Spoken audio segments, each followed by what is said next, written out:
When you have a core belief that you're not good enough or that there's something wrong with you, then most likely underneath that is shame and a shame wound that you need to look at and heal.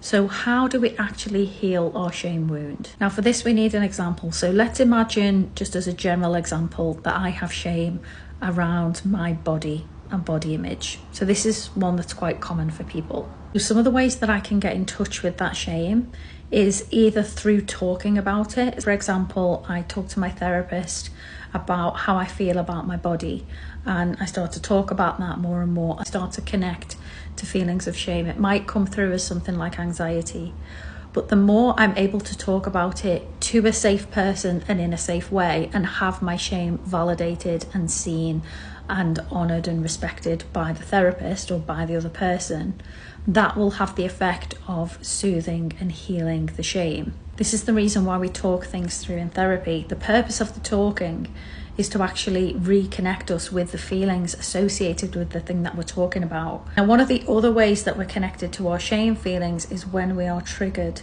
Particular situations that tend to trigger the shame feeling. So we know when we've been triggered because we get a sudden influx of the feeling, like an overwhelming input of shame, and then we're into like deep feelings of inadequacy or worthlessness and an inner dialogue that tells us we're not good enough, into a bit of a shame spiral. The way that we would work with that is to learn how to be with and hold space for and take care of our triggered feelings. I have to do a whole other video on how to take care of our triggers, because that's again a big topic. Another way to connect to our shame is through dialoguing with our inner child. Like any part of us that's been wounded, that part of us just wants to feel safe and loved.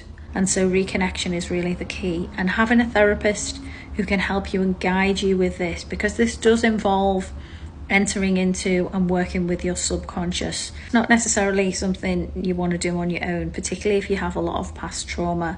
You don't want to open up the door to your subconscious and your inner child, the shame part of you, to kind of rush through and overwhelm you like it does when you're triggered. We do have to be careful with shame because it is a very powerful emotion and it can put us in a dark place if we're overwhelmed by it. There's no need to be overwhelmed by it, but we just have to make sure that we do the connection safely, patiently, mindfully. So we go gently with healing shame and we do it with help if possible.